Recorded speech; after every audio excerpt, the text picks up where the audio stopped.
Hi, my name's Chaddly. This is my first little video. Doing this one in response to the DDR Friends Campaign. Saw Strong Bad and J-Boy's videos.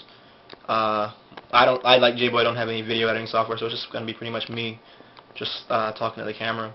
But it all started back in about 2002.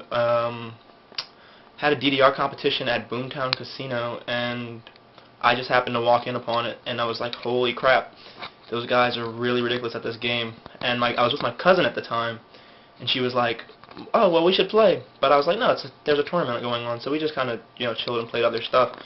Well, after the tournament was over, she convinced me to go play with her. It was a DDR Max 2 machine, and I didn't know anything about the game. I just, went up there, put my money in, and I was like, okay, you pick the song. I mean, she picked Nori Nori Nori, I picked Baby Love Me, and it's been just like continuing on ever since. Ever since that first day playing it, I went and downloaded some bootleg simulator and was just trying to learn the step positions, without even having a game or a pad. I was, trying to read charts. Shortly after, I got a home version, and I kind of played at home for a while, for about a couple months, till I got, decent to where I felt I could show my face in the arcade without being a complete, idiot.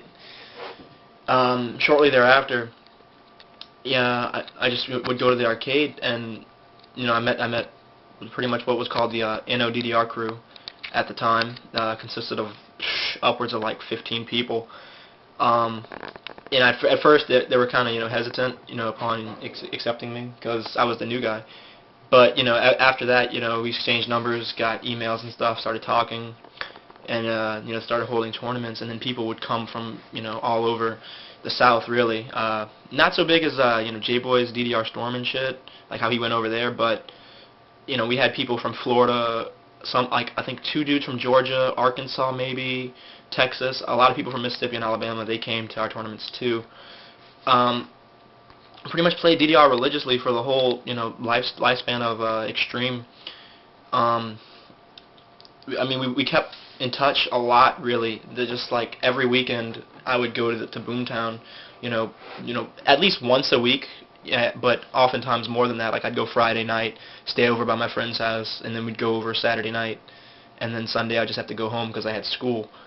But I mean, we did this shit pretty religiously, and even though the game itself didn't change because it was Extreme for like forever, we still just kept going to the arcade and hanging out with friends because those people all had the same common interest, and they're really awesome people. Like, had I not just simply said I'll play the game with you, I wouldn't have any of the friends that I have now, and I wouldn't have had any of the experiences that I've had in my life. I've gone to numerous tournaments and I've competed nationally. I mean, now I'm playing Pump, but the premise is still there, that the people that play these games are genuinely nice people and people that you want to be around. Like, I could go through my phone, and damn near everyone in that phone address book has laid hands on a DDR machine or a Pump It Up machine, or even just music games in general. I couldn't really imagine my life without these music games, and I too, like J-Boy, thought about quitting just numerous times because it's like, oh, it's not fun, it's annoying. I don't need these people. I can find other people just as good. But I'd have my moments, and then at the end of the week, or however long, I'd just like shut off. I'd be right back at the arcade the next Friday, playing the games, chilling, hanging out. I mean, and it's evolved beyond that because now with this group of friends, we do other things aside from just going to the arcade. So it's evolving, and I'm glad that I've had that experience. And there's a large community around here, New Orleans, where there's a lot of newcomers, kids, playing DDR and Pump, getting into it, getting into the scene. And I mean, we accept them too just as much. I mean, granted, we're kind of becoming the old schoolers. It's a bit odd, but the whole breakup of the NODDR group was, I would say, after the Katrina, everybody had to move out and go their own separate ways. I mean, in NODDR there was Ton, Chaddlys Wildcat, Departed Requiem. Oh, he goes by his name Conquer, Version Goa, Johnny. There's a lot of people that after Katrina had to leave, like Johnny went to Washington, Jamal went to Texas, Derek went to Arkansas.